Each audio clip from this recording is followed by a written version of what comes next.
La verdad no debe ser un intangible.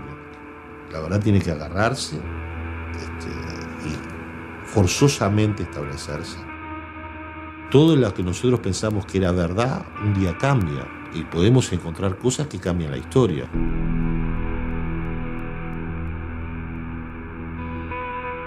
Si alguien dice que tiene la verdad absoluta de lo que pasó en la historia de Brasil desde 1964 hasta el 2012, y considera que ya lo sabe, o él es el fantasioso o es un necio. La historia hay que recuperarla, no está recuperada. Al contrario, está oculta. Los silencios son parte del ocultamiento de la verdad. ¿Por qué? Atenção. O senhor presidente da República deixou a sede do governo. Assim sendo, declaro vaga a presidência da República. O senhor Juscelino Kubitschek presta o juramento de manter, defender e cumprir a Constituição da República. Em seguida, assina o termo de posse. Também o senhor João Goulart compromete-se a exercer o cargo de vice-presidente com dedicação e lealdade, cumprir as leis do Brasil e tudo fazer pelas suas instituições e pelo seu progresso. Um tempo em que tudo estava por se fazer o hábito bom, a fome e o pão. Eu acho que a grande característica do Brasil de antes do golpe de 1964 foi a descoberta. O Brasil até então não tinha se descoberto. O Brasil não existia para si próprio.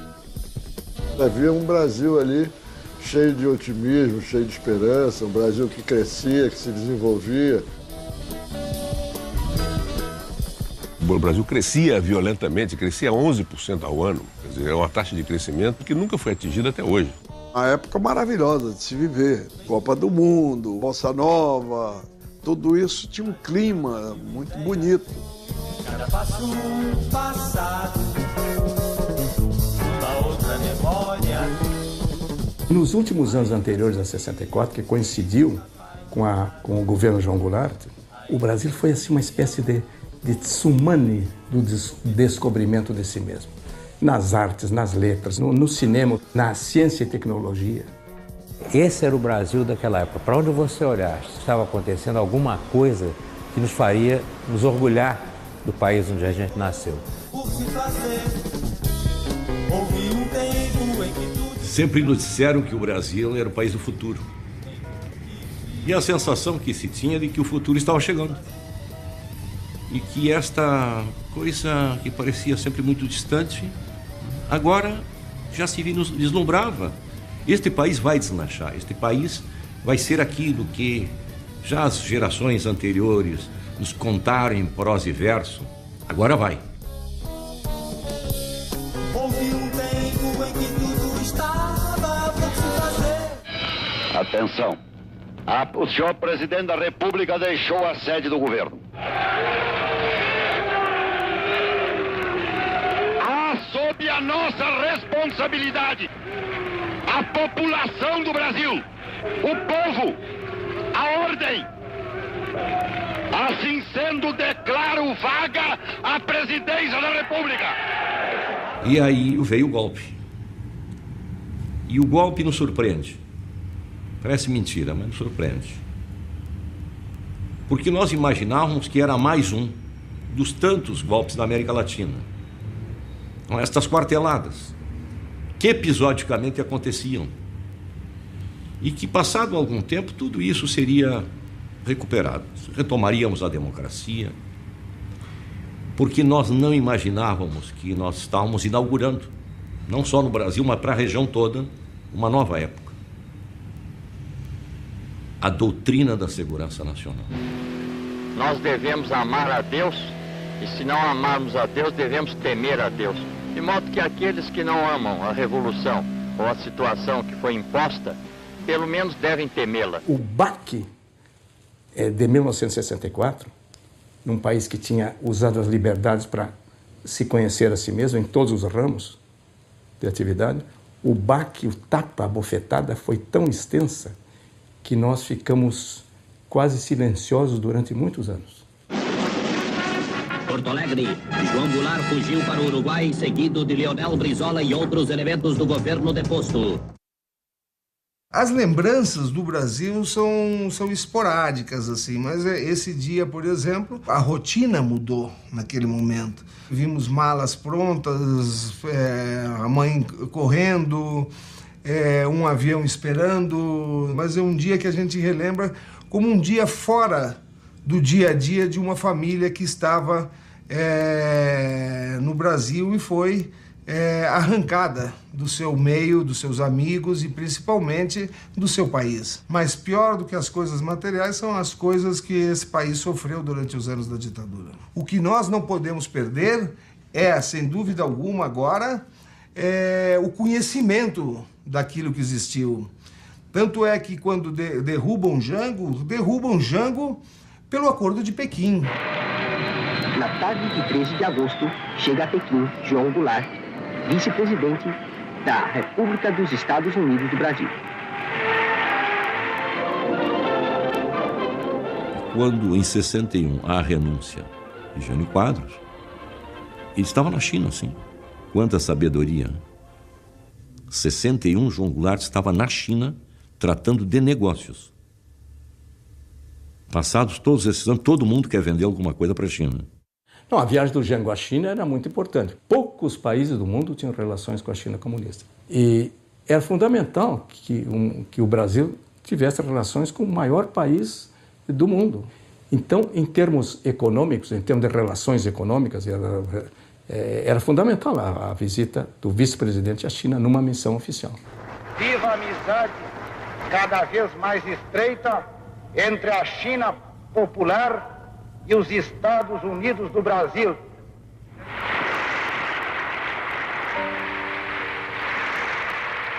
Viva a amizade dos povos asiáticos, africanos e latino-americanos. Depois que o Jânio renunciou e os militares tentando impedir a posse do substituto, quer dizer, normal dele, que era o João Goulart, que era o vice-presidente, né? E o Jânio já fez de propósito, ele já renunciou, certo de que os militares não deixariam o João Goulart assumir. E ele voltaria nos braços do povo. Quer dizer, era um golpe. Em cima desse golpe, o vice-presidente era João Goulart. Né? Com a renúncia do presidente, tinha que assumir o vice. E o vice estava na China. Isso foi interpretado como ele sendo um comunista. Sucede que o Brizola era o governador do Rio Grande do Sul. Aí o Brizola, imediatamente, se juntou com o comandante do 4º Exército, cuja sede era no Rio Grande do Sul, e ameaçou se sublevar, que não aceitava a posição dos militares impedindo a posse do João Goulart. O que garantiu a posse do João Goulart foi o movimento iniciado no Rio Grande do Sul pelo Leonel Brizola, que houve no Rio Grande do Sul, foi uma rebelião popular, se estendeu depois pelo país inteiro, como? Através da rádio. A tal ponto que o 3º Exército assumiu uma postura a favor do governador, ou seja, a favor da Constituição da legalidade. Viu? Depois de ter recebido ordens de Brasília para bombardear o Palácio do Governo em Porto Alegre e, se possível, até as imediações do Palácio. Então a volta dele foi muito complicada. Toda uma negociação, porque no Rio Grande do Sul se resistiu, com a legalidade. Ele veio pelo Pacífico, desce em Montevidéu, fica aguardando para saber como é que iam resolver o problema. Aí ele é levado ao Brasil, recebido em Porto Alegre, e há um acordo de que ele sim assumiria a presidência da República, mas no regime parlamentarista. E o senhor acredita no regime parlamentarista, no êxito desse regime que se instala com a sua pessoa como presidente da República? Basta que o regime parlamentarista traga essa paz e essa tranquilidade tão desejada pela família brasileira, basta que traga um clima de desenvolvimento para o país e ele já terá prestado um grande serviço a essa nação. A partir daí ele passa a trabalhar politicamente, isto é, agosto, para em janeiro ele vai feito um plebiscito, onde o povo foi consultado se queria manter o parlamentarismo ou queria voltar ao presidencialismo, que ganhou com quase 90% dos votos. Então, aí ele retoma o poder.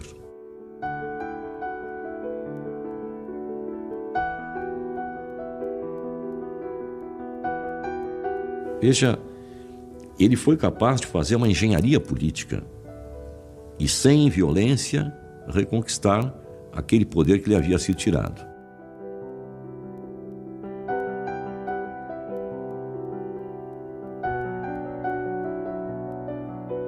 Trabalhadores do campo já poderão então ver concretizada, embora em parte, a sua mais sentida e justa reivindicação, aquela que dará um pedaço de terra pátria para ele trabalhar, um pedaço de terra para ele cultivar. João Goulart chega ao governo com uma mensagem admiravelmente ambiciosa. A tese das reformas estruturais, chamadas reformas de base, né? E dentre elas uma que era outro tendão de Aquiles, não é? Que é a reforma agrária. Naquela época, você sustentar a tese da necessidade da reforma agrária como condição do desenvolvimento econômico do país era verdadeira, era correta, mas era um desafio às forças dominantes. E havia uma grande preocupação dos Estados Unidos com o Brasil. Aqui o Brasil não poderia ir para a esquerda. Seria um desastre para toda a América do Sul. CBS reports Brazil, the rude awakening. When Cuba erupted into communism, we asked ourselves why? Why did it happen? Could we have prevented it? The United States became conscious of Cuba when a man with a beard seized power 3 years ago. We became conscious of Brazil when a man with a mustache quit power 2 months ago. Cuba is gone. As Brazil goes, so goes South America. It is time for foresight, because Brazil is growling and rumbling with potential explosion. Questão de João Goulart comunista, isso é um dos absurdos, não é? Era um grande proprietário de terras. Agora, dizer que ele tinha assim, um pensamento preocupado com o social, sim, mas eu nem diria socialista, quanto mais comunista. Um homem preocupado com o social, de desenvolver o Brasil, de fazer a reforma agrária, sim, mas fazer a reforma agrária capitalista, dando a cada novo proprietário um título de propriedade. Isto é o contra qualquer conceito comunista. Foi um governo muito contraditório, mas que manteve uma política externa independente, e isso é que levou o João Goulart a ser deposto.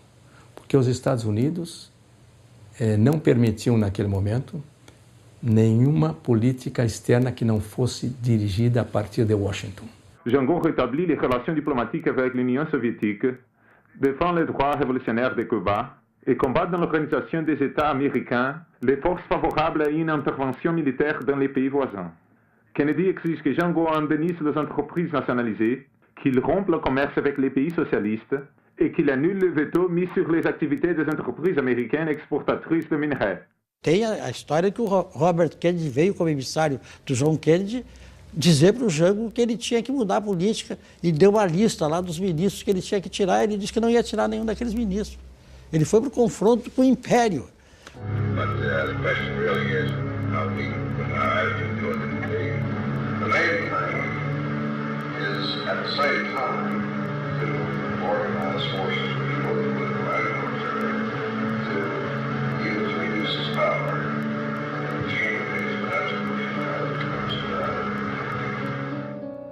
Então, os americanos aqui intervinham. Já haviam intervido no processo eleitoral, financiando a campanha de vários deputados federais e vários senadores. Financiamento poderoso, de muita verba.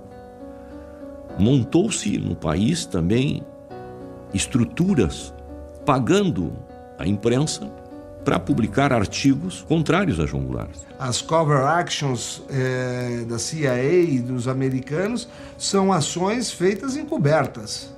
É o desgaste público, o desgaste das instituições, é o desgaste da população através do processo inflacionário. Eu era bastante jovem, mas tenho boa memória. Eu lembro do padre Peyton, que veio ao Brasil para salvar cristãos do comunismo em praças públicas. Então veja, até a igreja manipulada em função de um golpe. A presença do embaixador americano, Lincoln Gordon, que a sabedoria popular já havia registrado nas paredes do Rio de Janeiro. Basta de intermediários. Lincoln Gordon para presidente. Hello? Oh, Mr. President, this is George Ball. Yes, George. The anti-Gulag governors are apparently going to meet Wednesday, and on the basis of the information that Gordon has, there's a significant number of the governors who are prepared to move against Goulart, about 9 of them altogether, which is a very effective number. I think we ought to take every step that we can, be prepared to do everything that we need to do, just as we were in Panama, if that is at all feasible. Right. Thanks, President. We just can't take this one, and I had to get right on top of it and stick my neck out a little.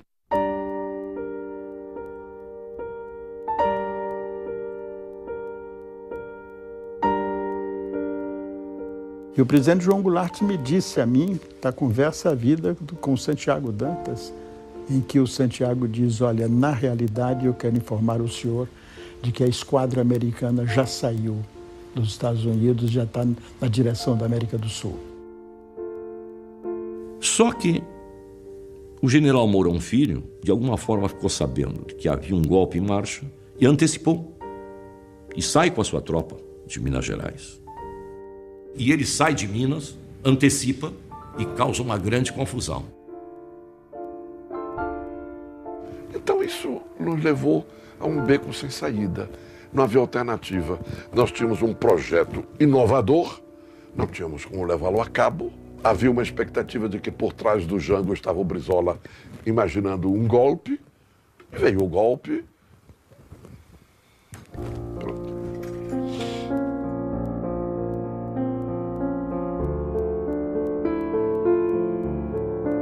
Airlift could be provided promptly if an immediate field at Recife or other airfield in northeast Brazil, capable of handling large jet transports, is secure and made available. Quando se deu o golpe, a esquadra já estava um pouco próxima da linha do Equador, para ocupar Vitória do Espírito Santo. E aí ele disse, nada se pretende menos do que dividir o Brasil. E assim como eles fizeram com a Coreia do Norte e a Coreia do Sul, e fizeram com o Vietnã do Norte e Vietnã do Sul, se eles ocupam Vitória do Espírito Santo, vai haver um Brasil do Norte e um Brasil do Sul. E ter muito cuidado. Essa coisa foi obsessiva na cabeça do João Goulart. Eu e mais 2 jornalistas, o Fernando Pedreira, que era do Estado de São Paulo, e a Maria da Graça Dutra, que era do Correio Brasiliense, fomos os últimos e os únicos a estarmos com o Jango naquele dia, 1º de abril, quando o Jango sai do Rio Acuado, vai para Brasília, e em Brasília já ele decide ir para Porto Alegre. O general Ladário Telles, ele era o comandante do 3º Exército quando ele faz a declaração no dia 1º de abril. Não concordo com essa posição de fecharem a Constituição, de derrubarem a Constituição, de deporem o presidente da República. Eu não concordo. Então nós todos aconselhamos o presidente a que ele fosse para o Rio Grande. Quando chega em Porto Alegre, já o Mazili tinha sido empossado na presidência da República. Que o Congresso também dá o golpe. O Congresso é que dá o golpe. O Congresso é que formaliza o golpe. Os militares dão o golpe e o Congresso formaliza o golpe. Empossando o Mazili, que não podia. Agora, não podia ser empossado porque o presidente da República estava com o governo em Porto Alegre. Mas com a conivência do presidente do Congresso, Auro de Moura Andrade. Abandonou o governo. Esta cefalia configura a necessidade do Congresso Nacional como poder civil. Nós estávamos assim acordados ainda, quando ouvimos por volta assim de 5 horas da manhã, jornais de rádio entrando de improviso e dizendo o presidente dos Estados Unidos acaba de reconhecer a legitimidade do governo, do novo governo do Brasil. 3 horas depois. O general Ladário chegou um momento que disse ao presidente: olha, presidente, eu tenho condições de resistir, mas haverá um banho de sangue nesse país. E o presidente disse ao general que se a permanência dele no governo seria um banho de sangue entre os irmãos brasileiros, que ele preferia ir embora. Quando o golpe foi dado contra Jango, o Ibope tinha levantamentos que davam a Jango 78% ou 80% de intenção de voto. E Jango, quando cai, não cai por ser um governo fraco. Senão não o teriam derrubado. Faltavam poucos meses para as eleições. Jango cai exatamente por propor as reformas de base que fariam desse país, sem dúvida alguma, uma potência mundial naquele momento.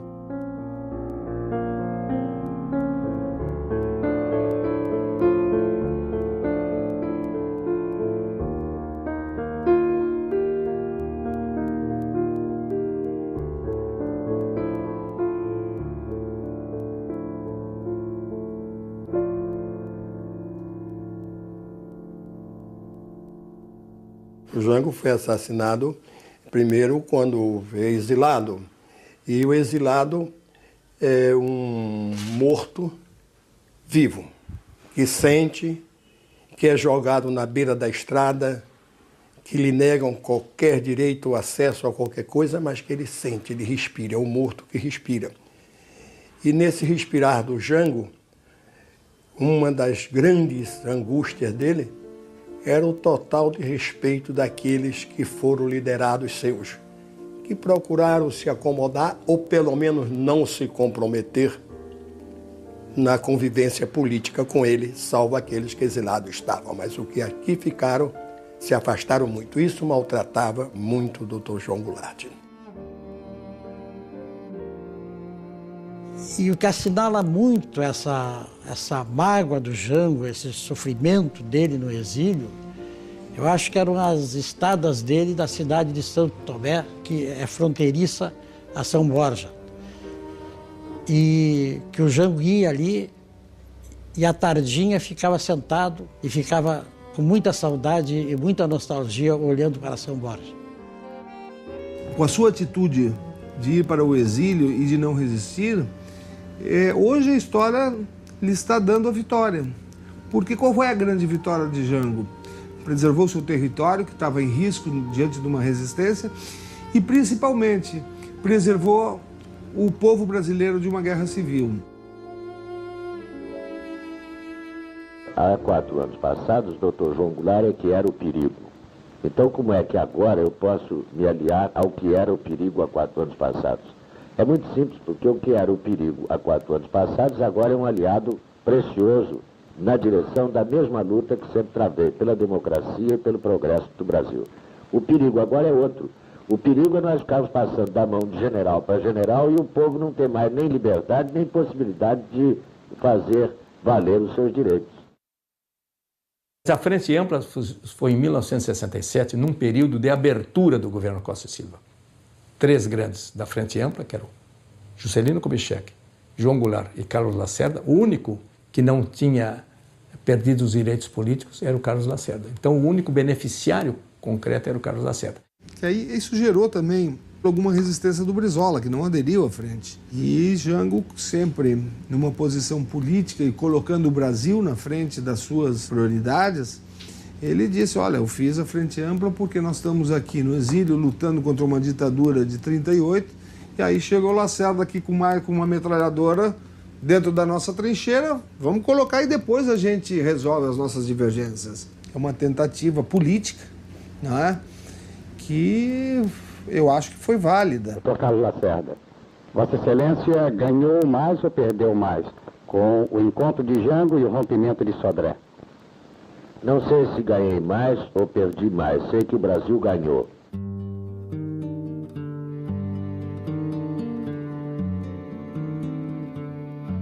A Frente Ampla fortaleceu a ditadura. O 68, o ato número 5, é um filho espúrio da Frente Ampla. É lógico que eles ficaram com medo, e uma união de todas essas forças. O Carlos Lacerda, eu dizia muito para ele, que olha, Carlos, você vai enfrentar grandes problemas, grande oposição do teu grupo mesmo.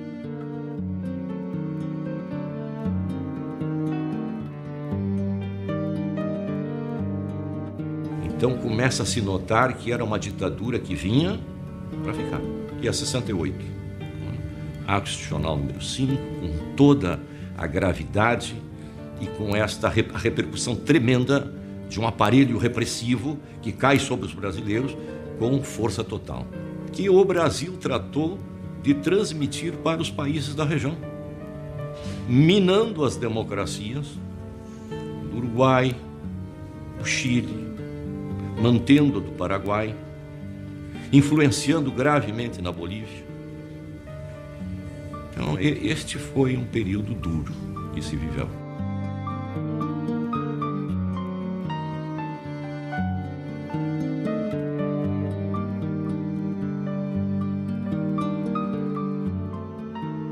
Quando nós chegamos em 64, existia uma democracia, mas quando cai o regime uruguaio, quem suporta toda a ditadura uruguaia é o exército brasileiro, principalmente o terceiro exército. Então, é lógico que até aquele momento nós não sofremos de parte do Uruguai nenhuma pressão ou tentativa mas após a queda da democracia no Uruguai, sem dúvida alguma, nós sofremos pressões. Eu fui preso, a mãe foi presa, o pai foi perseguido, o piloto do pai foi preso, a pressão era muito grande. Então, tinha que tomar outro caminho. Teve eleições diretas na Argentina, o Perón foi eleito presidente e convidou o pai e a família para morarem na Argentina. E a gente foi para Buenos Aires com ele. Logo depois veio o golpe na Argentina também.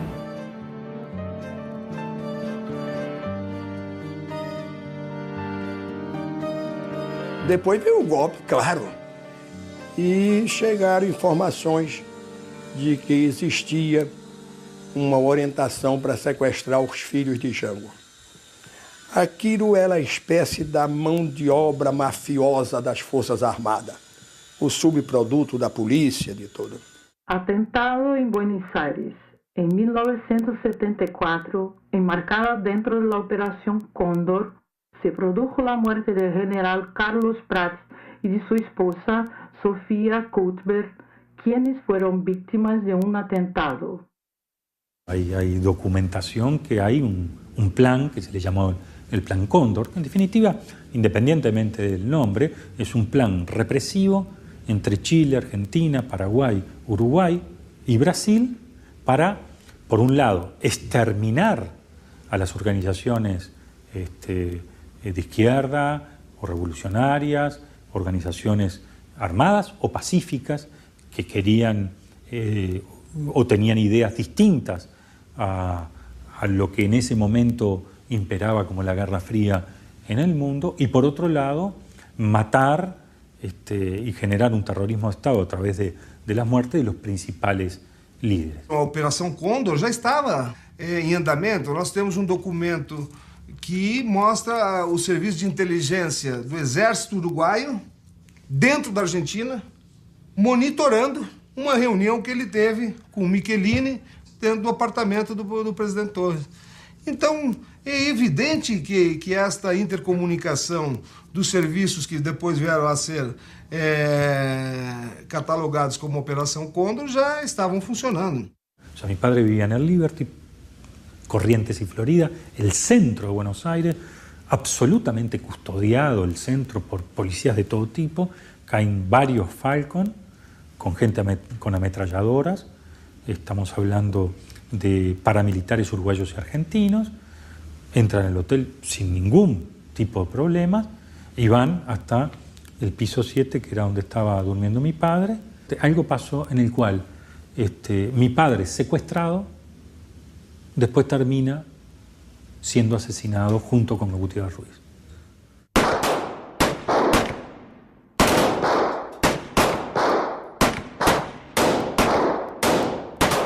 2 amigos do ex-presidente, 2 amigos uruguaios, 2 políticos uruguaios foram assassinados na Argentina em maio de 76.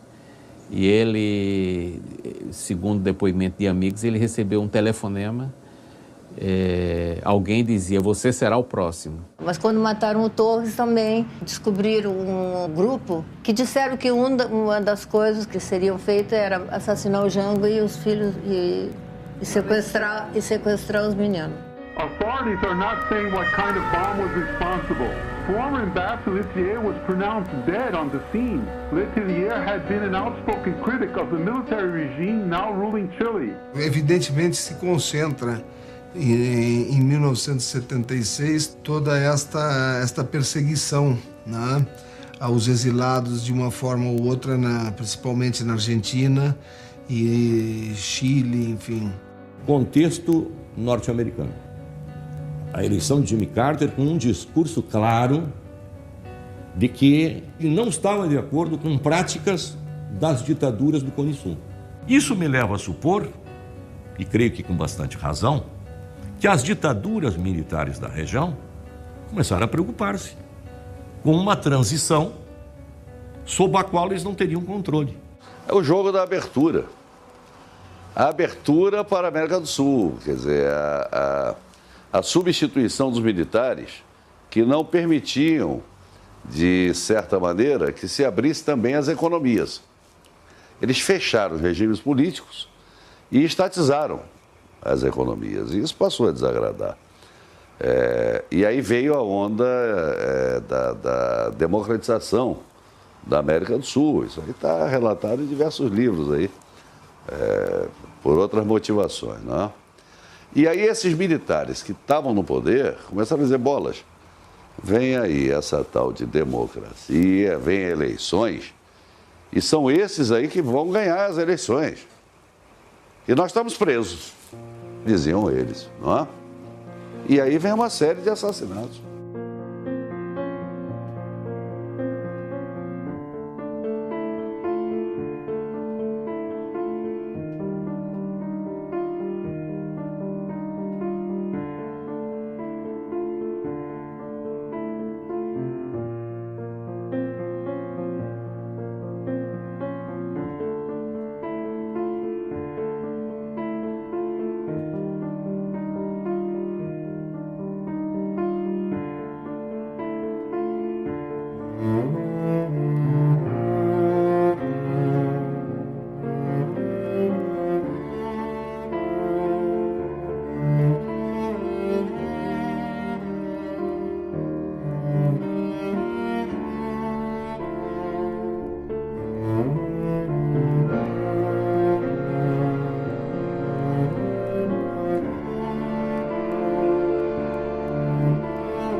Maldonado, 21/5/76.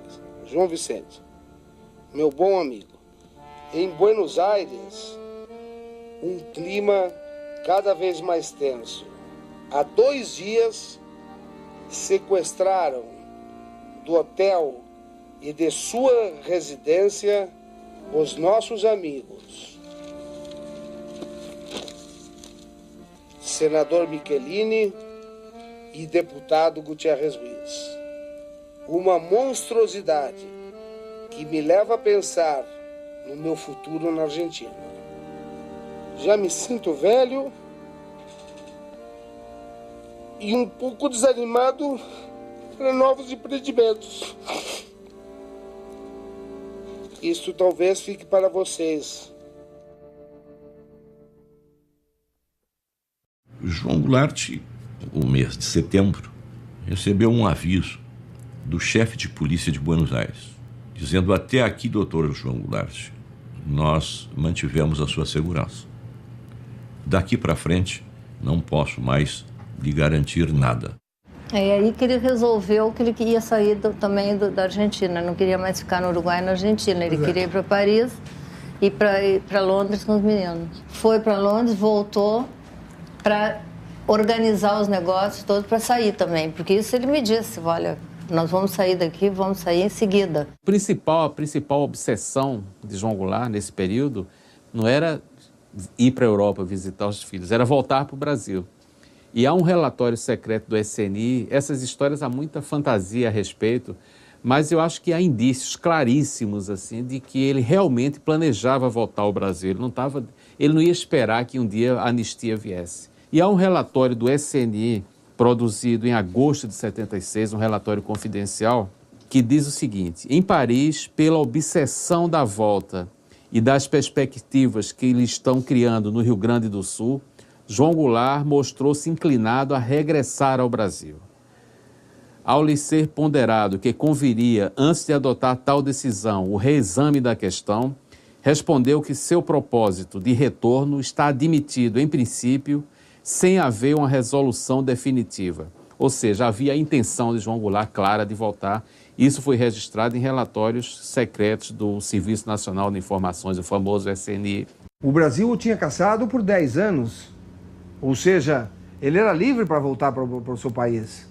E quando ele se preparava para voltar, existe uma circulação interna do Silvio Frota dizendo: se o ex-presidente chegar oriundo de qualquer parte, em qualquer ponto do território nacional, será preso imediatamente, levado a uma unidade militar e incomunicado de quem quer que seja.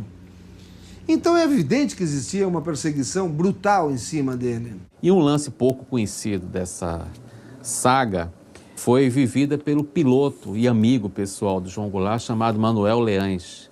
Ele participou dessas gestões para uma possível volta de João Goulart.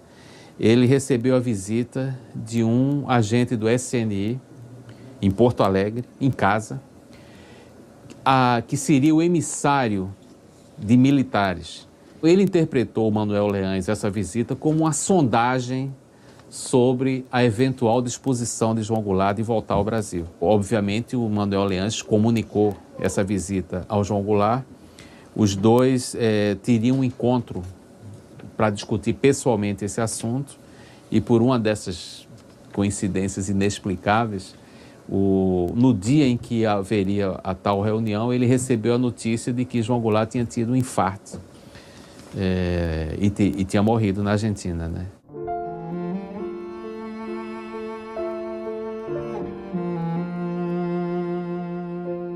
Conversamos até 1 da manhã e daí ele pegou um copo de água e tirou um comprimido e tomou. E aí às 2, faltando 20 para as 2, a Dona Maria me chamou e tinha dado um ataque nele. E eu fui lá, já estava morto. Foi horrível porque eles falaram que o Jango teria que ir num barco pelo Rio Uruguai, que não podia ir por terra. Na chegada, na fronteira ali em Libres, né, eles tiraram o caixão e começaram a questionar se ele entrava ou se não entrava. E depois eles disseram que ele iria, mas que seria acompanhado pelos militares.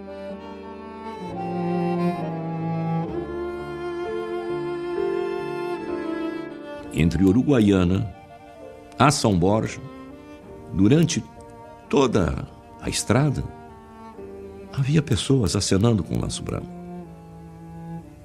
reconhecendo que ali estava passando o corpo daquele que havia sido um presidente do Brasil e que o saudavam no seu regresso à pátria, morto.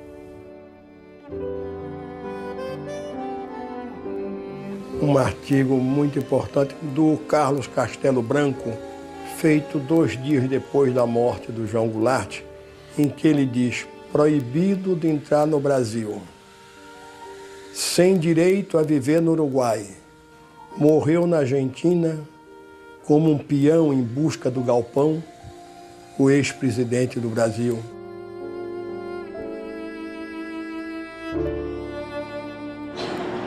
Ele morreu onde não queria morrer, no exílio. Se há um que não queria morrer no exílio, era João Goulart. Desculpe, mas quando eu falo de morrer, eu lembro uma dúvida que eu tenho. Dificilmente conseguirão tirar das minhas convicções essa dúvida. Eu acho que João Goulart não morreu de morte natural.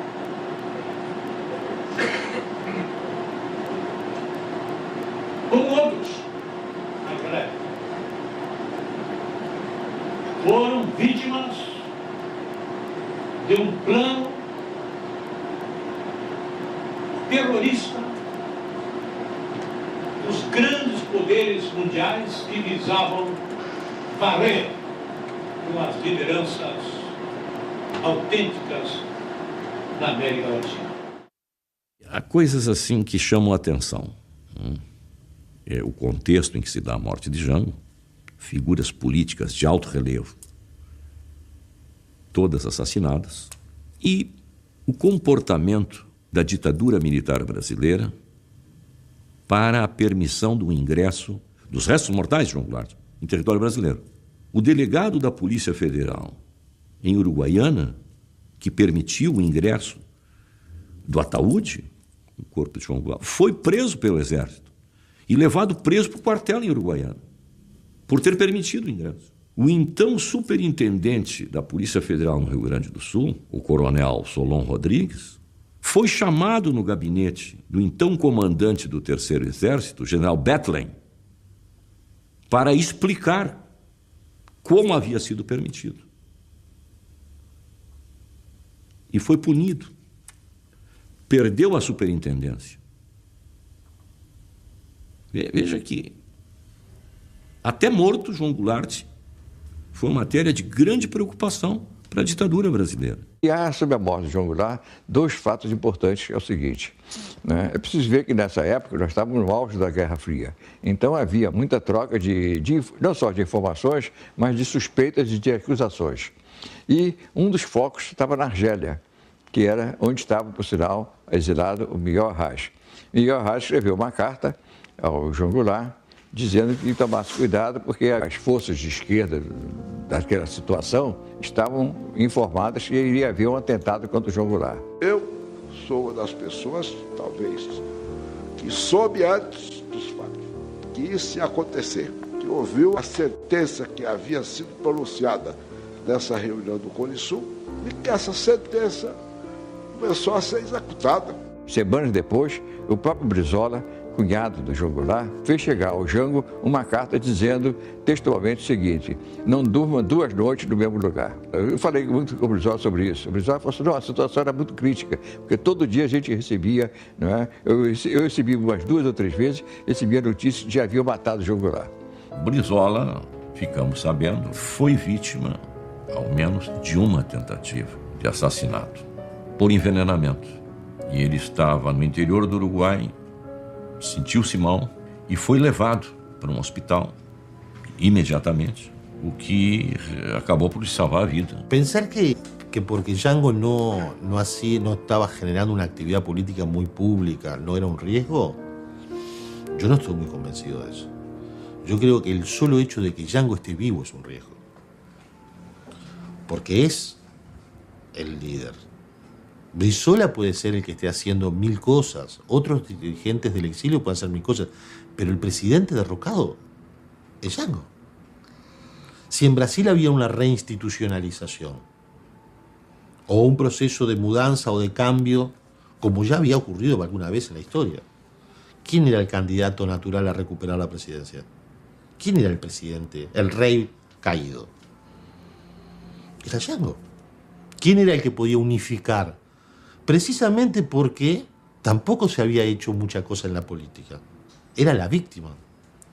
Una víctima que seguía al lado de la frontera de Uruguay cualquier mudanza que pudiese haber dentro de la interna de la dictadura brasileña.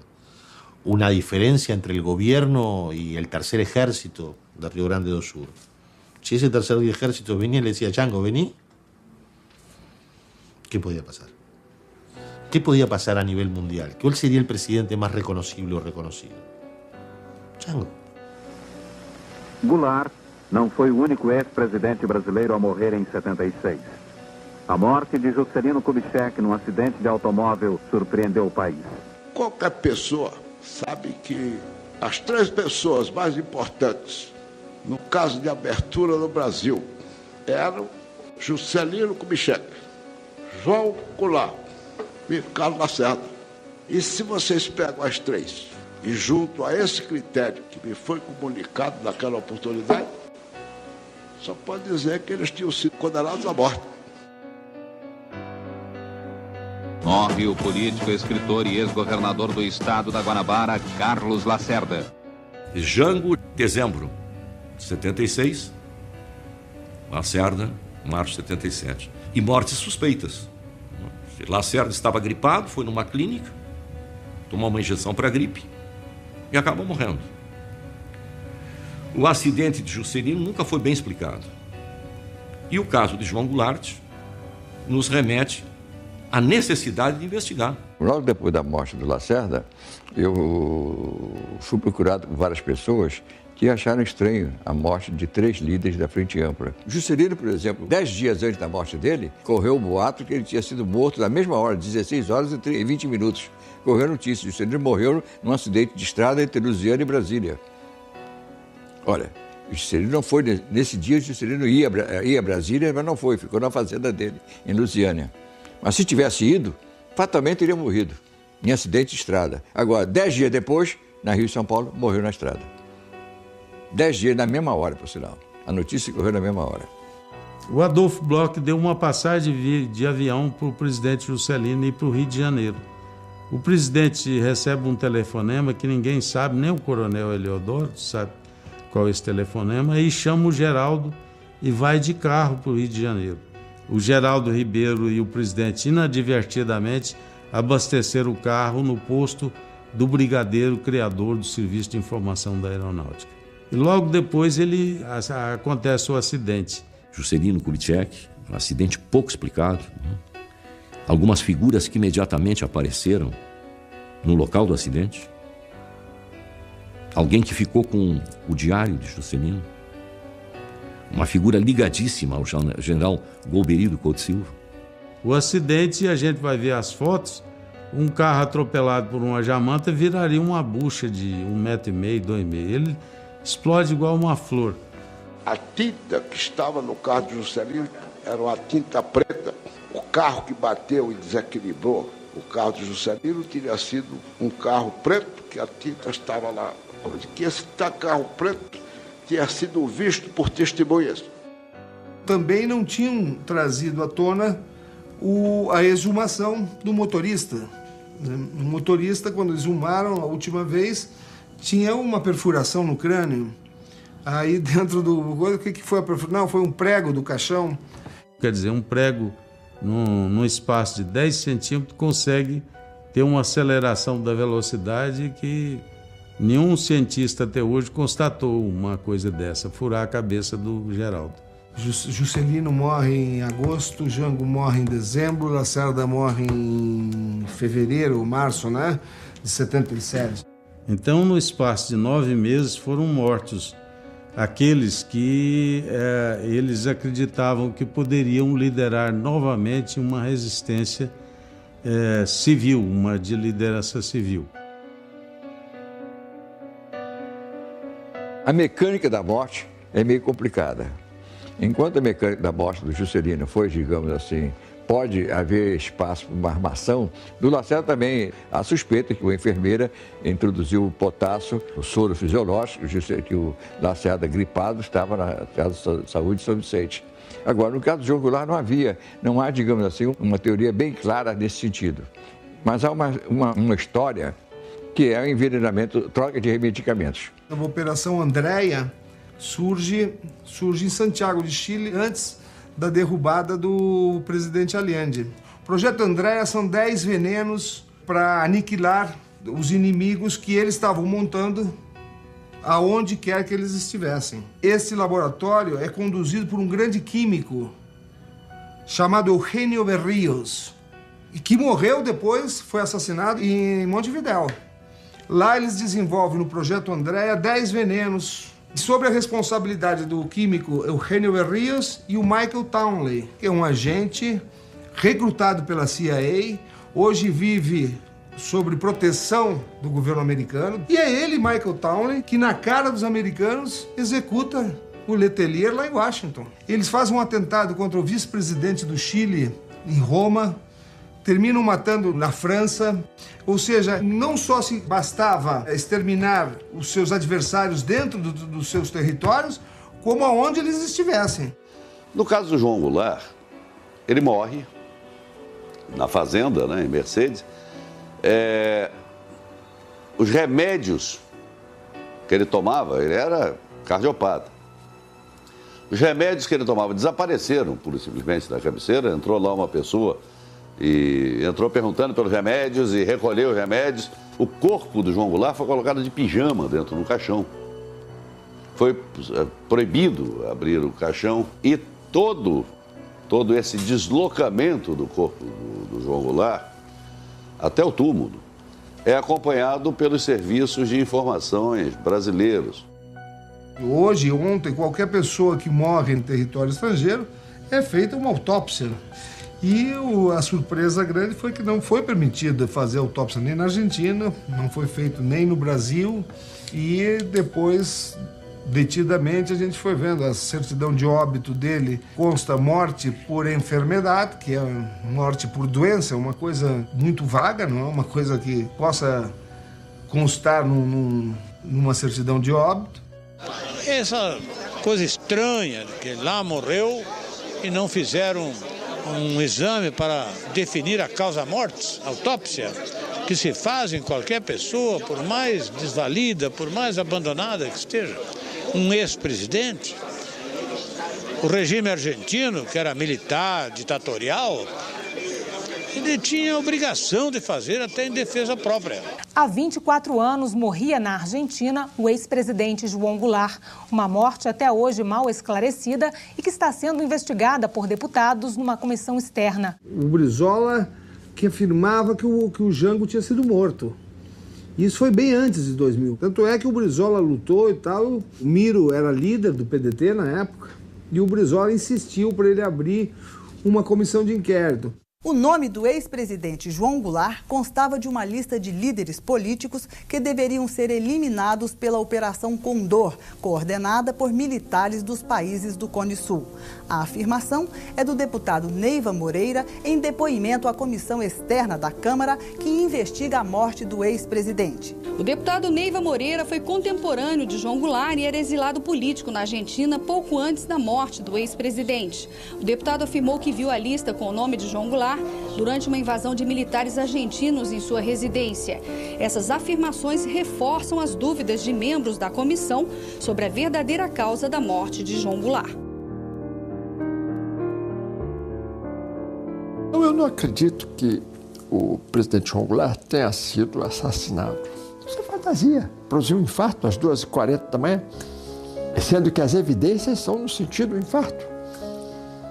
Por que eu vou começar a fazer locubração porque fulano morreu, Cicrano, Lacerda, tudo isso é teoria, porque não há... O que há de evidente era que ele era um cardíaco e teve um infarto devido a essas condições. Muniz Bandeira critica como una versión fantasiosa todo esto porque él ha escrito una versión oficial sobre la vida de Goulart. Y Muniz Bandeira tiene mucha importancia y conocimiento en Itamaraty. Es más, investigadores de Itamaraty, algunos documentos solo los abren después que los vio Muniz Bandeira. Muniz Bandeira tiene un poder muy grande en Itamaraty. Lo que a mí me llama la atención es que Muniz Bandeira considere que todo sea una gran mentira o una gran fantasía cuando hay efectivamente elementos que por lo menos generan sospecha. Eu parto como politólogo, como historiador, eu não posso partir de suposições. Ao apoiar minhas suposições, ou aceitar essas suposições sem provas. Quando se faz um projeto de pesquisa, a gente formula hipóteses, mas desde que possa ter a viabilidade de provar. Nós não queremos ser donos da verdade, como alguns historiadores querem. Não é? Mas são historiadores que também se posicionam a não revisar a lei da anistia. Quem conheceu o presidente João Goulart sabe que ele não era disciplinado. Churrasco à noite. Sabe o que aqui os médicos dizem para mim? Não comer nada pesado à noite. Comer à noite, fazer um churrasco de ovelha, imagina, um monte de gordura. É uma coisa terrível, né? Estava numa situação muito boa, um humor muito grande, fazendo regime, tinha deixado de beber, deixado de comer, comia muita carne, né? Estava realmente em franca recuperação. E não faz sentido a morte dele natural, não faz sentido. A sua suposição de que Jango foi assassinado começou logo após o seu enterro em 1976. Juan Carlos Minteg voltou do enterro e disse ao Carlos Olavo da Cunha Pereira, ex-deputado federal que estava lá exilado, que a morte de Jango resultara de um assassinato por troca de medicamentos. Que essa troca foi feita porque o médico na França, em Lyon, deu a ele 2 medicamentos, um de vasoconstritor e outro de vasodilatador. E houve uma troca. E aí ele teve um infarto. Que isso foi uma obra da CIA com os serviços. Essa foi a versão. Eu achava muito estranho isso. Mas essa desconfiança da morte do Jango, houve uma pessoa que logo que o Jango faleceu, acho que um ano depois, essa pessoa me procurou. Eu morava em Porto Alegre, no Hotel Plaza São Rafael, e ele me procurou e me disse que queria conversar comigo porque ele tinha certeza que o Jango tinha sido assassinado. Essa pessoa chamava-se Henrique Fox Dias.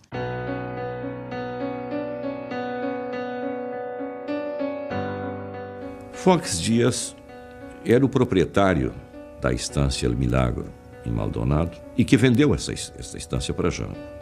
Tornaram-se amigos.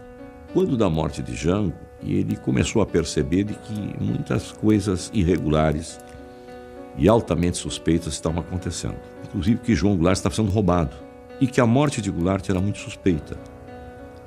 E haviam pessoas próximas também a João Goulart que mantinham esta mesma posição, de que a morte não havia sido natural. E ele procura Maria Tereza Goulart, se dispondo a investigar, e procura várias e várias vezes.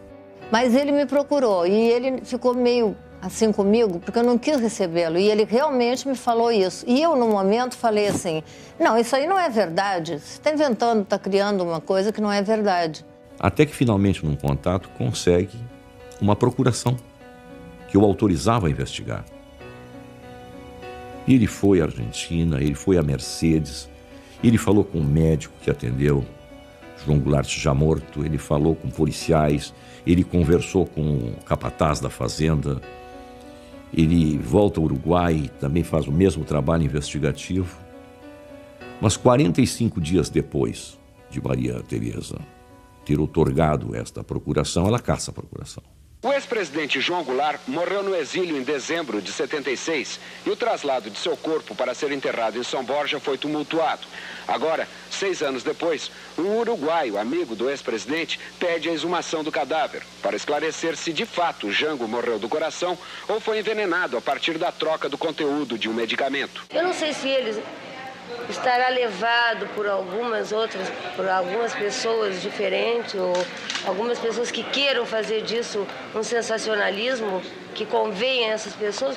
Eu acredito, porque ou então uma pessoa que realmente é um doente mental. E ficou assim, eu não acreditei, falei para ele que ele não me procurasse mais, mas ele ficou aborrecido comigo porque eu não levei o assunto a sério. Aí passou um tempo e ele sumiu, não apareceu. Depois ele começou a dizer que eu fazia parte do complô dos militares que estavam querendo assassinar o Jango.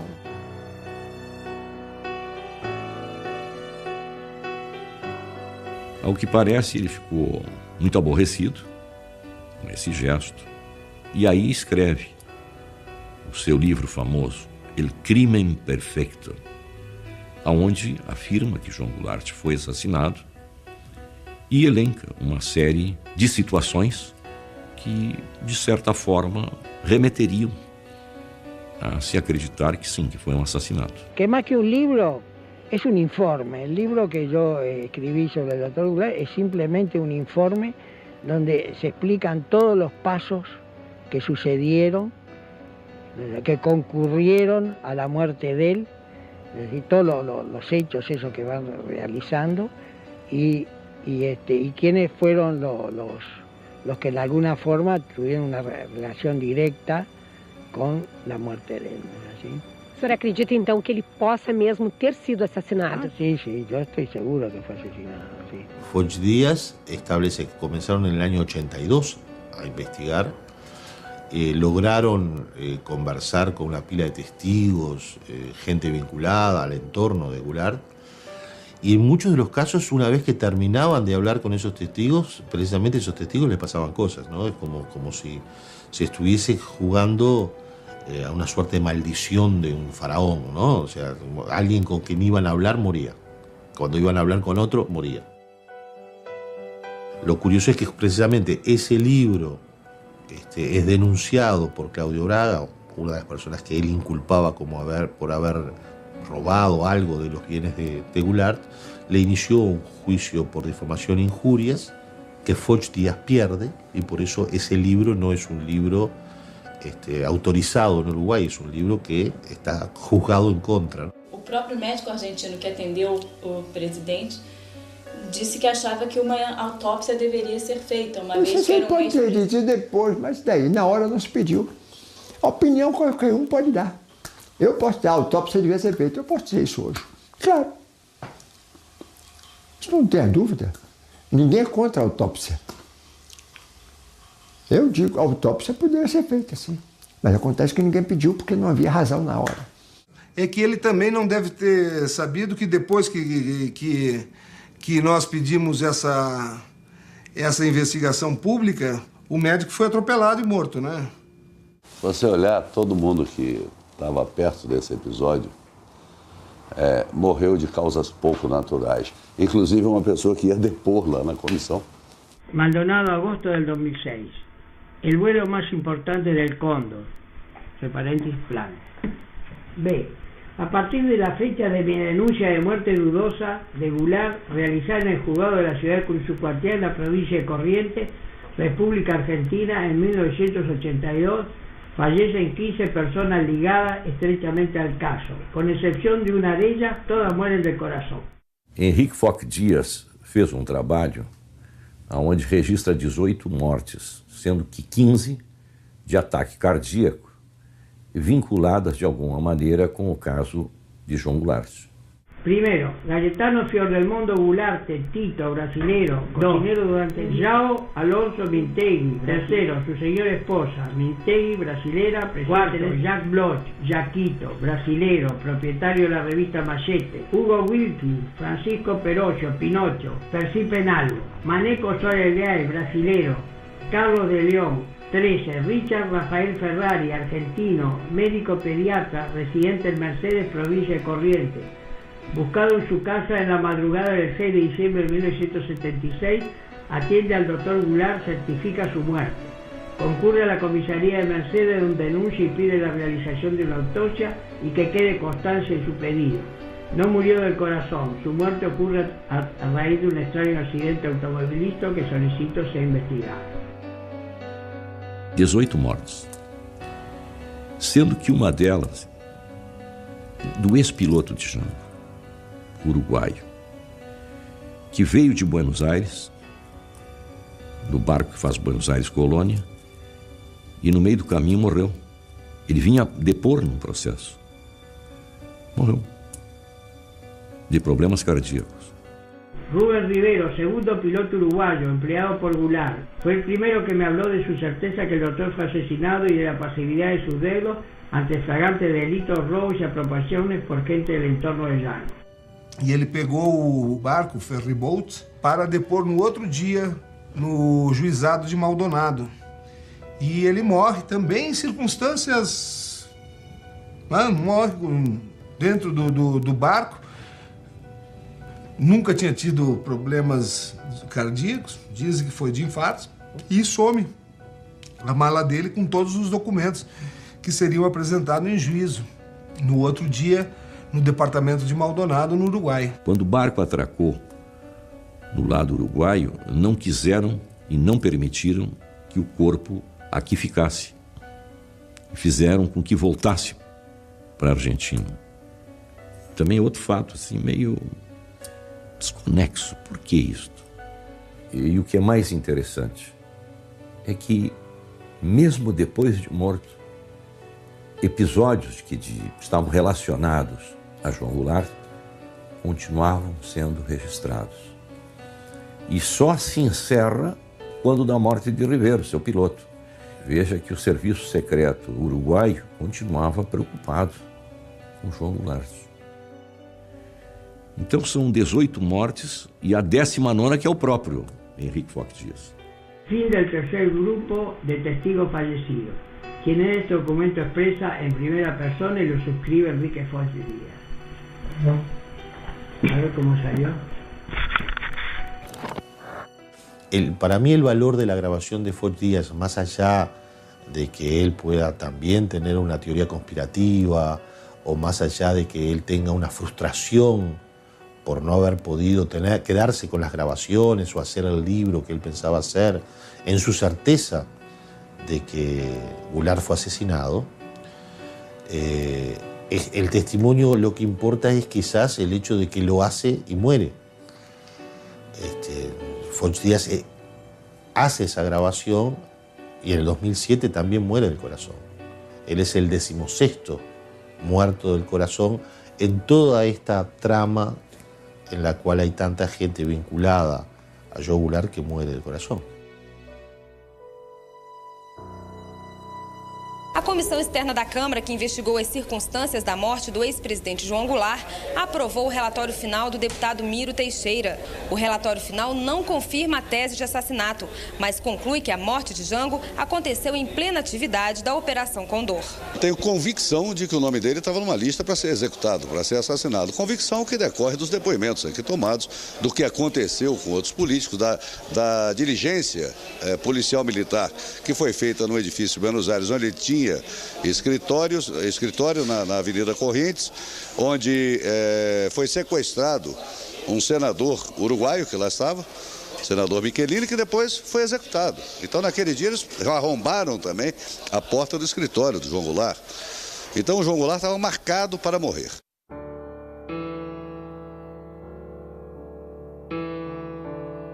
Meu nome é Mário Barreiro. No passado fui um agente do Serviço Secreto Uruguaio de um grupo denominado GAMA, Grupo de Ações Militares Antisubversivas, e me dediquei durante tempo integral à monitoração do ex-presidente João Goulart. En el año 2002, en noviembre, a mí me otorgaron un premio de Derechos Humanos en Porto Alegre. Cuando llegué a Porto Alegre me enteré que había un uruguayo en la cárcel que decía tener conocimiento de cosas de Uruguay, y fui a entrevistar a esa persona a la cárcel de Sochipa, que era Mario Ronald Barreiro Neira.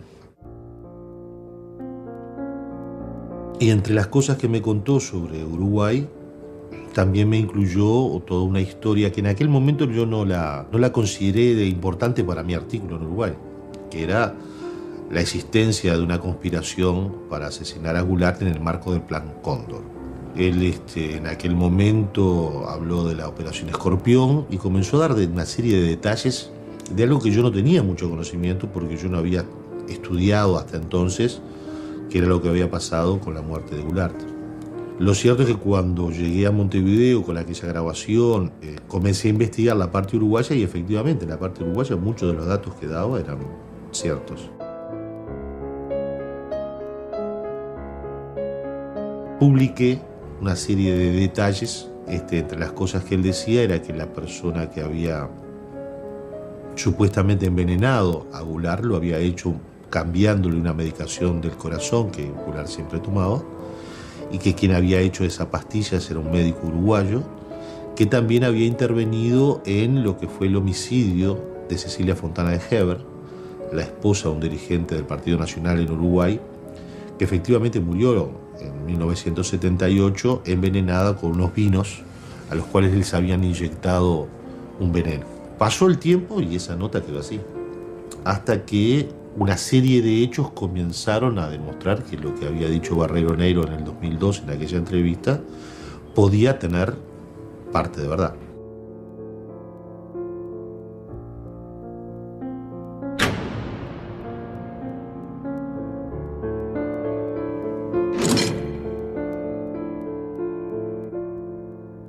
No sé quiénes son ustedes, imagino que quieren saber alguna cosa con relación a morte do ex-presidente, me imagino que debe ser eso, porque outra razão para me visitar aqui, não acho. Eu sabia que ele tinha dado essa entrevista para o Roger, porque eu tinha essa entrevista há muito tempo guardada. A primeira vez que eu vi o Barreiro foi nessa entrevista que eu fui como jornalista lá da TV Senado.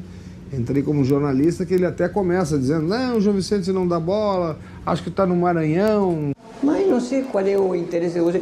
A única coisa que eu vejo que esse fato nunca foi tomado com a devida seriedade.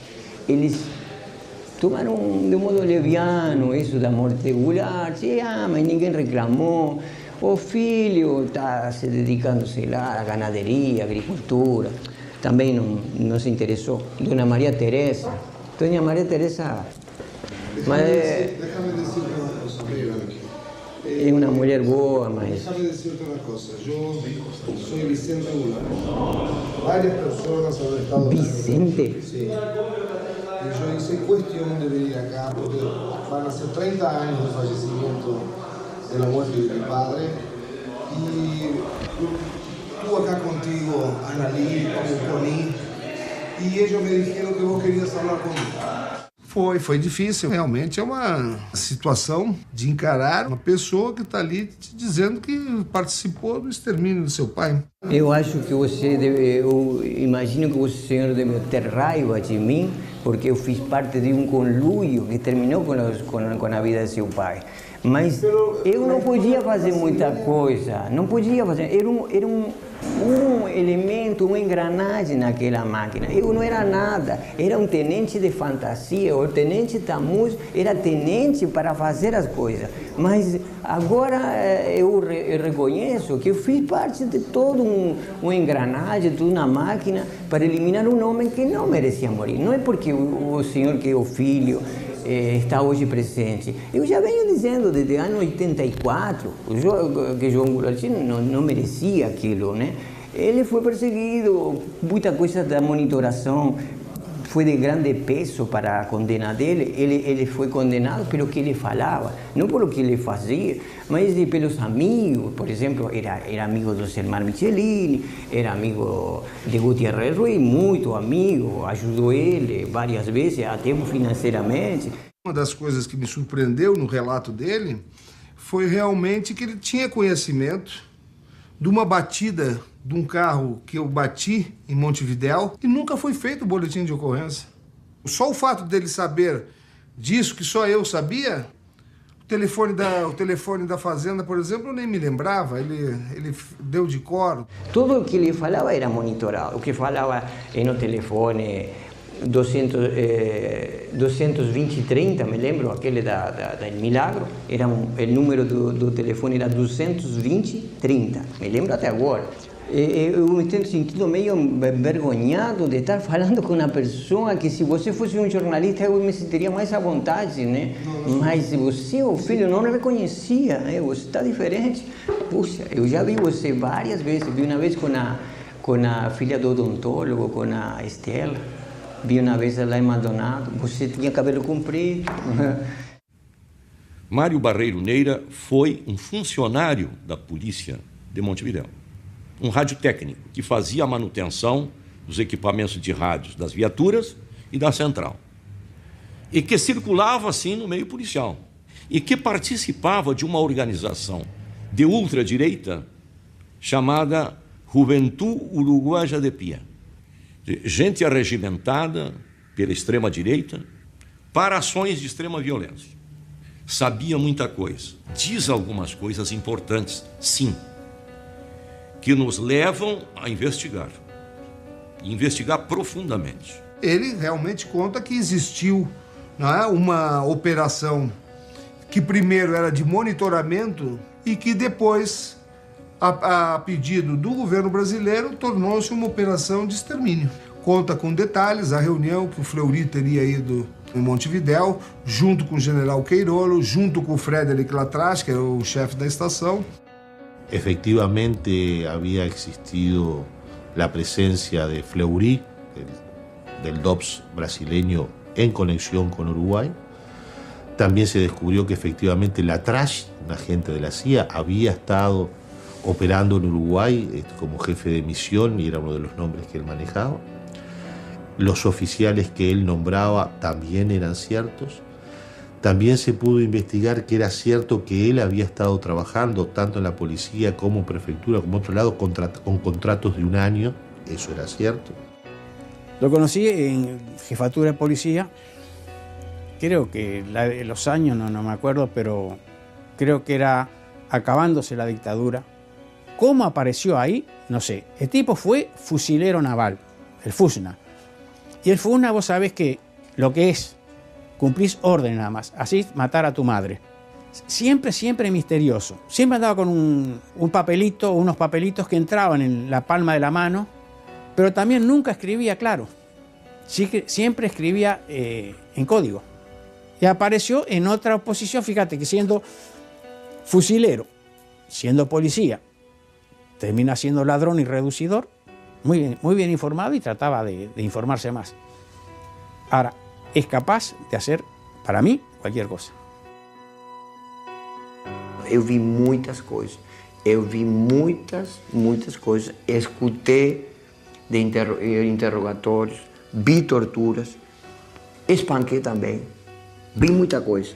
E vi como se confeccionava aquele elemento, aquele produto composto químico, ao qual não era somente um ingrediente que possuía um elemento que aumentava o ritmo cardíaco, tinha outro que engrossava a densidade do sangue e tinha um terceiro que aumentava a pressão arterial. Veio um composto químico proporcionado por um agente da inteligência dos Estados Unidos. Depois disso, quem confeccionou foi o Dr. Carlos Mille Golubos. Lo que eu soube e pude perceber que o Dr. Carlos Mille Golubos, o capitão Adonis, como médico legista, ele foi o que ficou no comando. Nós sabíamos que tinha 30 comprimidos, né? E um seria o letal. Desse modo, eu me perguntei, por que um e não todos? É tão caro? Não é que seja caro. É que não pode ficar comprimidos, não poderia ficar um comprimido para uma perícia. Ele continuou a visitar o Hotel Liberty. O Hotel Liberty era o ponto de encontro dos exilados.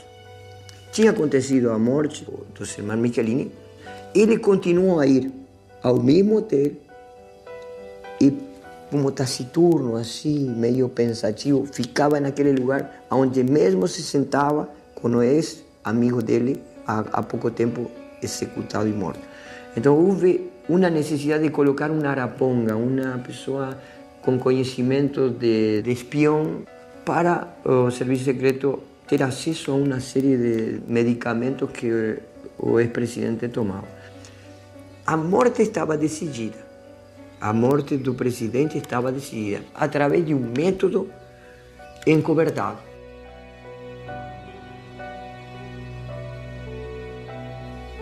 E tomei conhecimento da morte via rádio de VHF. Não estava no local quando aconteceu. Havia uma vontade de dificultar o regresso do corpo do presidente ao Brasil. Ele não poderia ser examinado por 48 horas. Por 48 horas, aquela substância poderia ser detectada. Amigos, la justicia uruguaya envió un exhorto a la justicia brasileña para interrogar al ex agente de inteligencia, Mario Barreiro Neira, quien acusó a su ex jefe Carlos Miles como uno de los responsables de la muerte del expresidente de Brasil, Goulart. A versão do Mário Neira Barreiro bate com o que aconteceu lá no Uruguai com o Carlos Miles. Ele estava exigindo um posto de diretor dentro de um hospital lá, não lhe foi dado, ele ameaçou dizer as coisas que tinha conhecimento e caiu da sacada do primeiro andar e morreu com o pescoço quebrado. Suicidaram o Carlos Miles. Todos los contextos y todos los entornos de lo que dice Barreiro Neira son ciertos. Lo único que falta es confirmar que efectivamente se le cambió la pastillita y que esa pastillita fue la que provocó la muerte de Goulart. Todos los demás contextos son correctos. O sea, sin duda que más allá de si Barreiro Neira dice o no dice la verdad, él es un manipulador. Él ha leído todo lo que podemos haber leído todos nosotros sobre Goulart. Y perfectamente podría ser mentira todo lo que dice Barreiro Neira. El problema es que lo dijo en el 2002. Y muchas de las cosas que nosotros sabemos ya las dijo Barreiro Neira y luego fueron confirmadas. Eso no estaba en libros.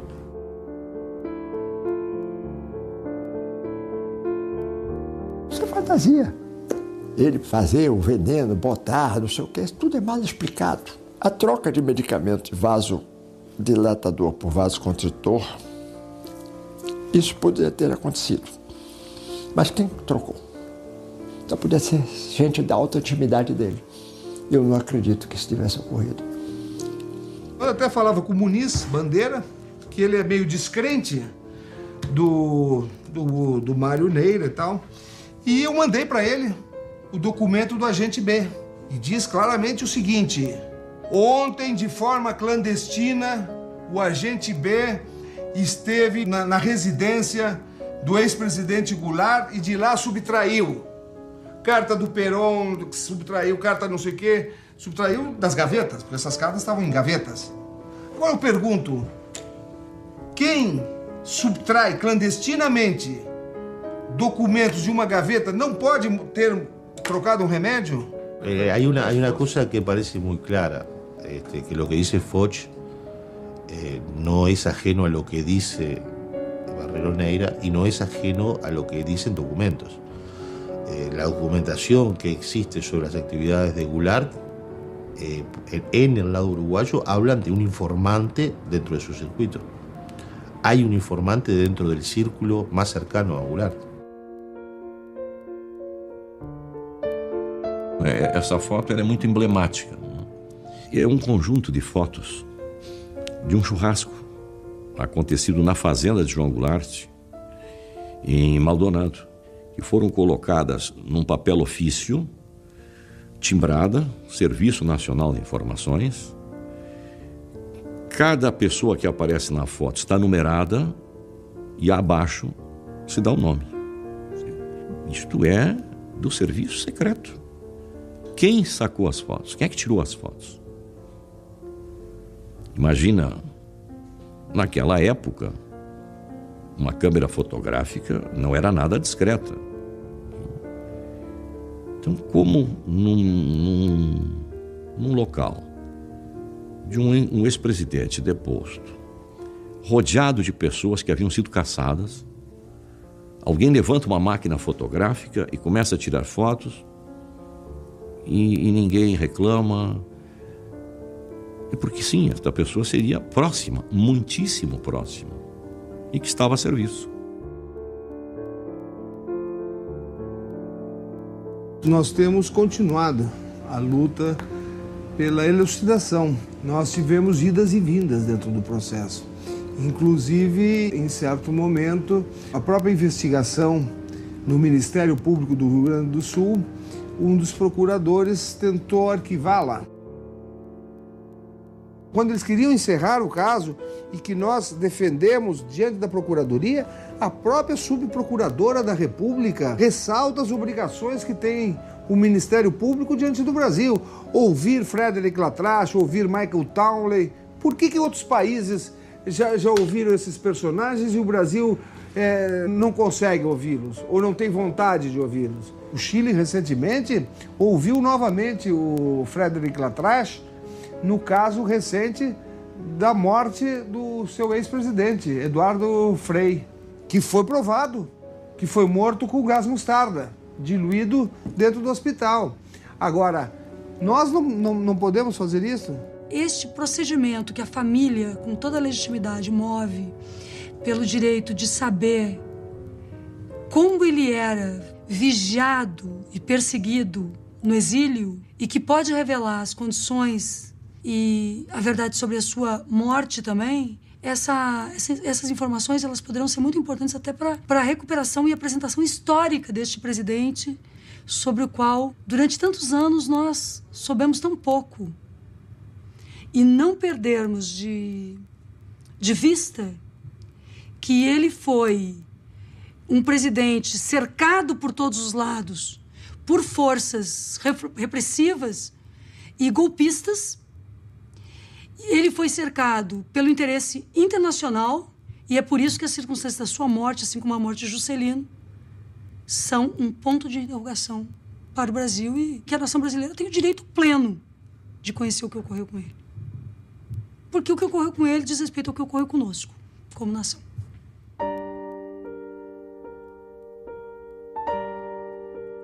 En el marco de la investigación, por una acción que realizan Jair Krischke y João Vicente Goulart, solicitan una documentación al Estado uruguayo y el entonces ministro de Relaciones Exteriores, Gonzalo Fernández, entregó a Krischke una serie de documentos. Entre esos documentos del Estado uruguayo se confirma que hubo un mes antes de la muerte de Goulart un movimiento dentro de su estatus dentro de Uruguay que puede hacerlo semejante a lo que le ocurrió a otras víctimas del Plan Cóndor.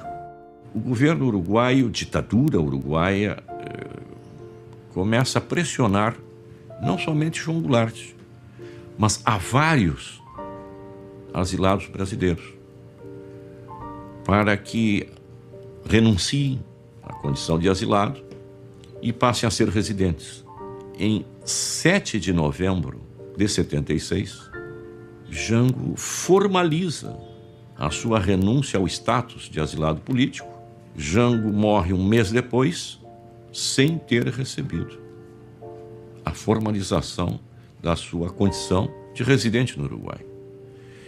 Então se pode dizer, João Goulart morreu indocumentado. Eso es precisamente lo que había ocurrido a otras víctimas del Cóndor. En 1974 el general Prats, chileno, no pudo salir de Buenos Aires porque se le anuló su pasaporte por parte del gobierno chileno y él no aceptó un pasaporte como refugiado de ACNUR. En 1976, el mismo año de la muerte de Goulart, los legisladores uruguayos Elmar Michelini y Héctor Gutiérrez Ruiz tienen una circunstancia similar.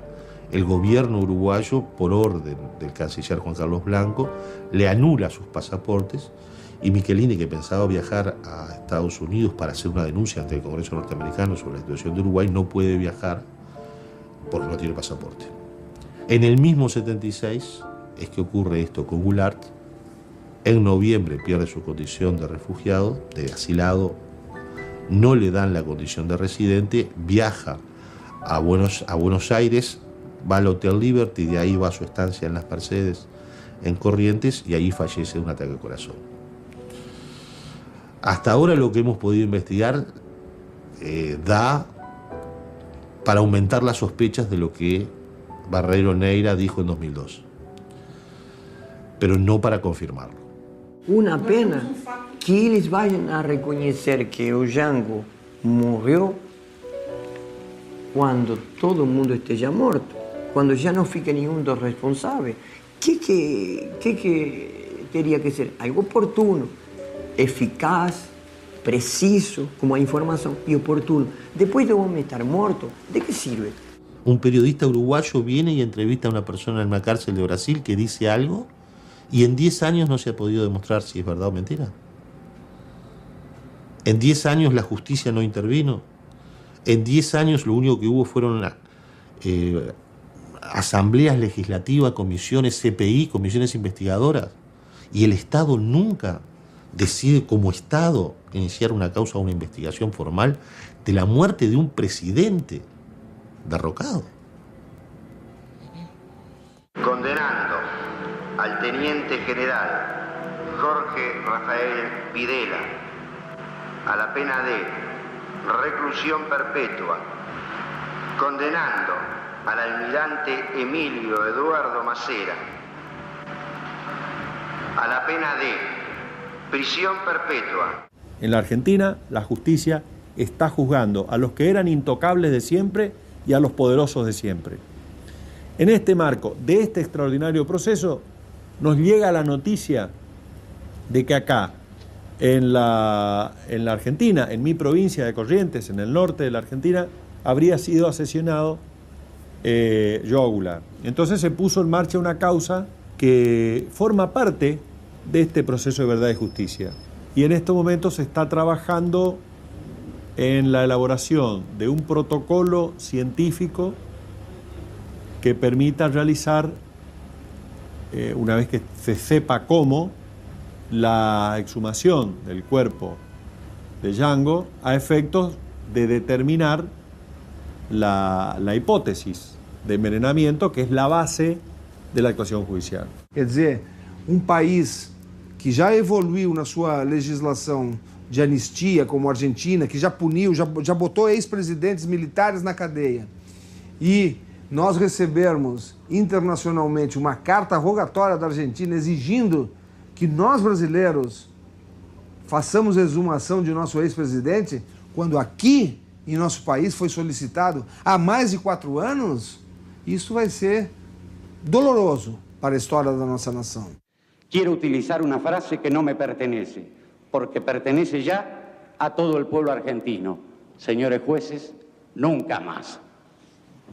Silencio en la sala. Silencio. É de fundamental importância o conhecimento pleno daqueles que mataram, daqueles que torturaram, daqueles que lutaram, daqueles que resistiram.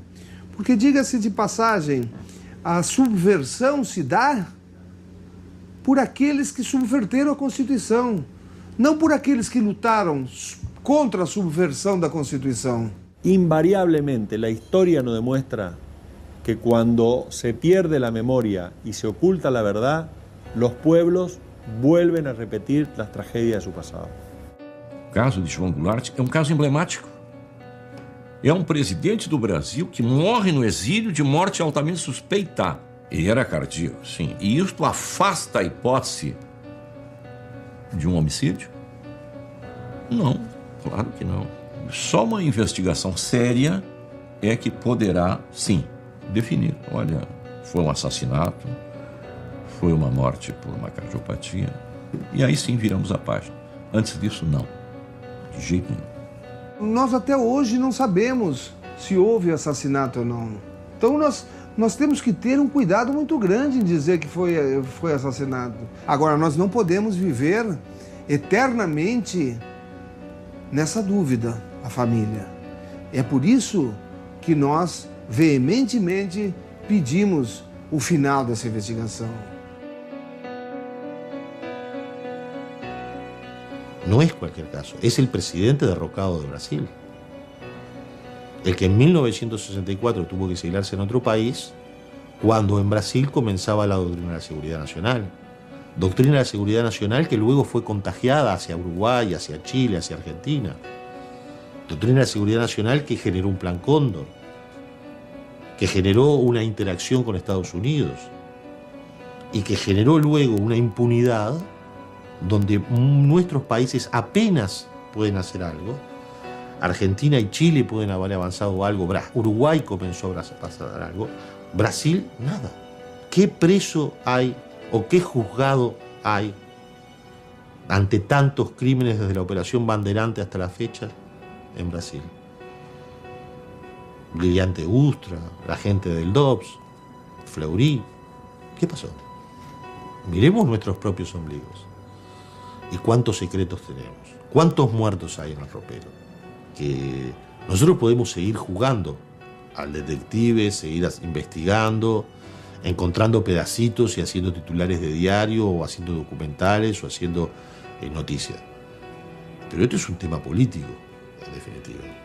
Y hasta que el Estado brasileño no tenga la voluntad política de investigar en serio qué pasó con João Goulart, nosotros no vamos a llegar a la verdad.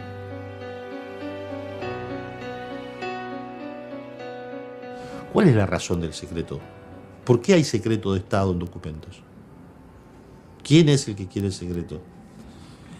¿Qué es lo que no se puede saber? El secreto de Estado lo que provoca es un estado del secreto. Y ese estado del secreto lo único que provoca es historias oficiales que nunca nadie puede desmentir. Yo como periodista lo que quiero es saber la historia y la verdad, y por lo tanto romper con los silencios. Los silencios son parte del ocultamiento de la verdad. Y el secreto de Estado es eso, un secreto. Evitar que se sepa la verdad. ¿Por qué?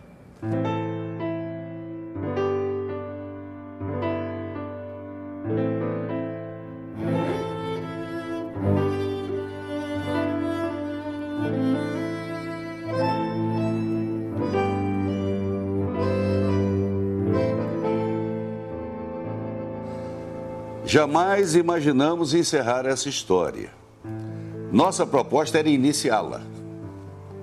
E o fizemos. Não há como afirmar peremptoriamente que Jango foi assassinado, mas será profundamente irresponsável diante dos depoimentos e fatos aqui consolidados, concluir pela normalidade das circunstâncias em que João Goulart morreu.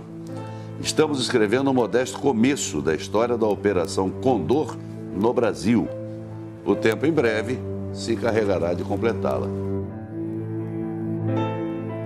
Declaro vaga a presidência da República. Ato público está proibido. Não admitimos passeata nem comício. Está todo mundo preso. O sea, todo lo que nosotros pensamos que era verdad, un día cambia. Y podemos encontrar cosas que cambian la historia.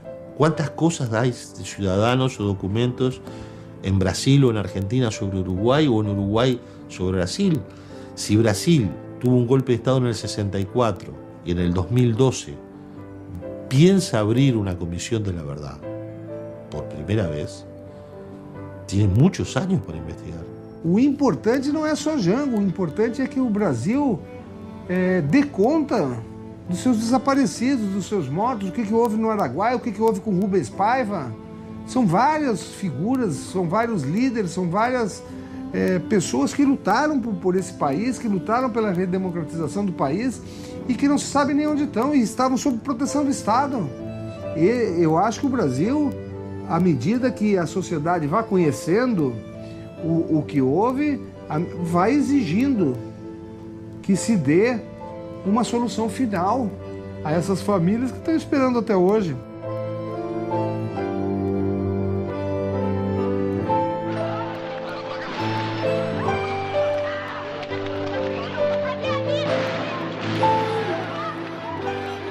As famílias cumpriram um papel essencial de manter viva a memória, seguirem lutando por um direito que é delas, mas que diz respeito a todos os cidadãs brasileiras, que é a verdade sobre aquele período.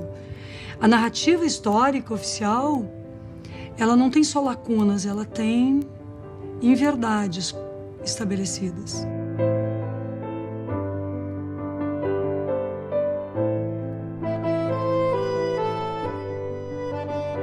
Declaro promulgada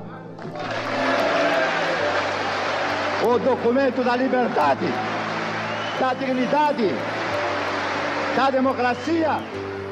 Já estamos com mais de 25 anos, mais de um quarto de século de democracia, de governos democráticos no Brasil. Mas nenhum desses governos democráticos se animou a, junto ao governo argentino, pedir informações sobre os nossos irmãos brasileiros que lá desapareceram. Isso é preciso ser feito, não só em relação a João Goulart, mas aos demais. carrego a dignidade, a conduta, a moralidade e principalmente a importância de saber que, como ele, morrer pela sua pátria não é pouca sorte para ninguém. Aqueles que pensam que derrotaram Jango, nós estamos debatendo Jango até hoje. E ainda temos muito a debater, muito a construir e muito a resgatar. Tenho orgulho de ser filho de Jango. Tenho orgulho de ser filho daquele homem que se tornou o único presidente a morrer no exílio. Sinceramente, não gostaria de ser filho de nenhum ditador que submeteu o povo brasileiro a 20 e tantos anos de escuridão e de sofrimento.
Fazer alarde, sem banda de música, sem fogos no ar.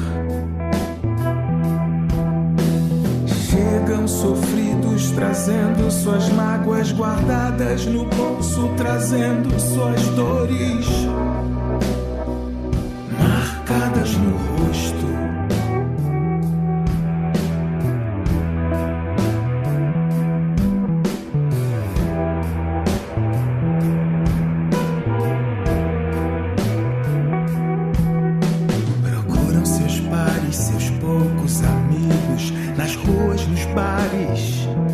Nos antigos lugares,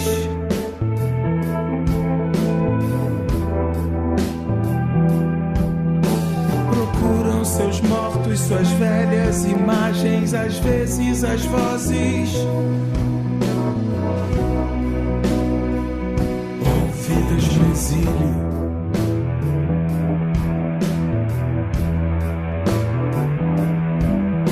Procuram passar